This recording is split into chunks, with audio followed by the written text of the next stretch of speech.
Oh, good morning, Interbet fans, and welcome to another preview for the Vaal Classic, Thursday, 26th of August, and 20 pentrometers are pretty firm. The going 7-meter false roll at the 600-meter mark, and another very poor fare of racing. And some of these races really cannot encourage people to bet, especially maiden handicaps. So let's have a look at it. We start off with one. It's a maiden handicap.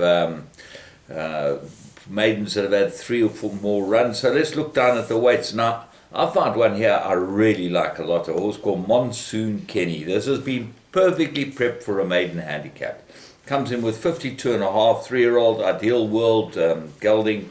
Everything looks ready about this horse. I don't know if he's got any ability, but he looks like he's certainly shown glimpses, and it wouldn't take much to win this. The favourite is number 5, Runners One. Well, will it stay second run after a rest? And it's got to give 4 kilos to Monsoon Kenny, which seems pretty unfair when they're both 3-year-olds. But the trainers have obviously requested this. I've done some scratching around, and the trainers requested we put on these Monsoon novice maiden handicaps and these sort of novice handicaps as well, and actually it does not suit any purpose whatsoever. So they look like the two. Joe Harmon obviously got some form. He's only had 5 runs, and then Brenner Pass only had 6 runs for places as well. So they all come into it as well. But these horses are going to battle to give 7 kilos to Monsoon Kenny, I would have thought, over this type of trip, if this suits him. So certainly worth having an each way stab at it and see if there's any support in the anti-post.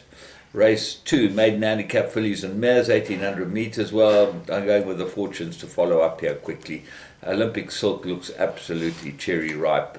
Gabriel Peterson gets a ride. Well drawn at 2.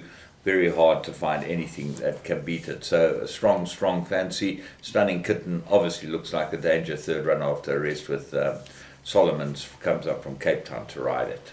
Race 3, merit rated 93, handicap and 1200 meters. Well, you have a look. You see, look at this race. I mean, 5 runners. Where on earth are you going to find people to bet on a race like this? Well, I found one that you can have a bet on. I think Theory of Light at 8 to 1, which is the anti-post price of this, looks like he's cherry ripe, and certainly would have a bet. But it would be nice to have a field of 12 or 16 even runners. Could it ever happen? And then you'd be able to have an each way. You can't have an each way because there's no places on a race like this, 5 runners. So the other 3, Chief of State, Sing for Nico, Epic Dream, all got a job to do with Theory of Light if he's at his best. If he's at his best with Kamalo aboard at number 8, he might be the right horse. Race 4, Apprentice Handicap, 1200 meters. And there's a merit rated 80, and I like Lucy in the Sky. I think Peterson might be able to ride a winner here. Got good form, and certainly looks like she'd been running against stronger than this lot. So I would expect Lucy in the Sky to be extremely hard to beat. The stables in form, Brett Weber, go well. What are the dangers? 3, Dock of the Bay. You don't know how good this one is. Went for a feature in KwaZulu-Natal. Obviously, Terry thinks a lot of this horse, and he's got to be able to go in if he's fit and well. And then number 7, the McQuackers, might be able to run a place. Race 5, merit rated 66, and tough race this.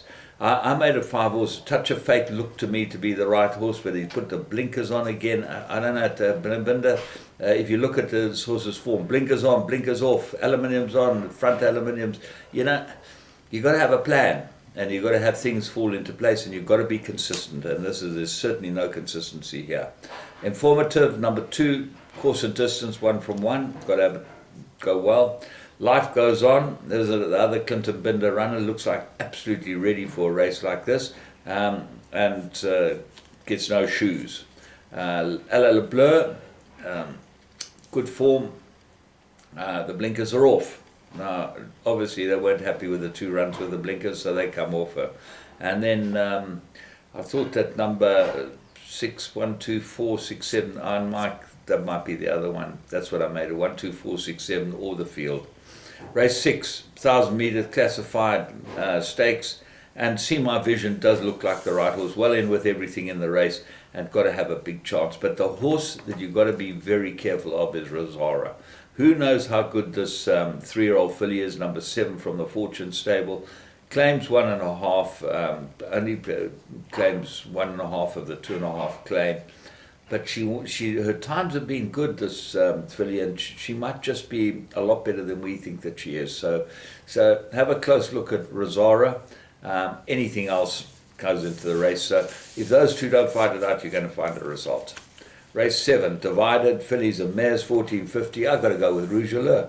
I think this mare is extremely well handicapped. She's got 53. She claims a 4. She's better than this field, and she should go very well. Castle Durrow looks like an improver. Gavin Lorena, Now You See Me, got 8 points for winning 2 runs ago. Last time out when it beat Louvrain. So that's a big knock. Bella Belize gets a chance with a 4 kilogram claimer. Meantime, I expect this to go very well. And Stratus Rotali, Bella Rosa, everything got a chance in this race. My top choice is Rouge Allure. Race 8, divided, fillies and mares, 1450. I'm going Florida Keys. I can't see that this is just a very good race for her, and she looks particularly well handicapped. And as I said so last time, she only got 3 points for winning, and she got beaten as shortest of short heads by a 3-year-old. You don't know how much those 3-year-olds improve. There's nothing in this race that looks like a big improver that's going to get her. So I would think Florida Keys is the right horse, maybe Silvery Blue danger. All in all, pretty uninspiring day, but these uninspiring days, as we showed on Tuesday, you can win some money if you just pick your spots and get involved. The pick 6 was very simple to catch on Tuesday. With I think it cost 760 rand to catch a full thing. You catch 5% for 35 rand. It's a nice payout of 22 grand. So there you go. So all the very best. Tomorrow we've got another meeting at Greyville on the Poly, so make note of that. Friday I'll be with you on Friday for Interbet. James Goodman. Get in and play some Vegas games. You should have some fun.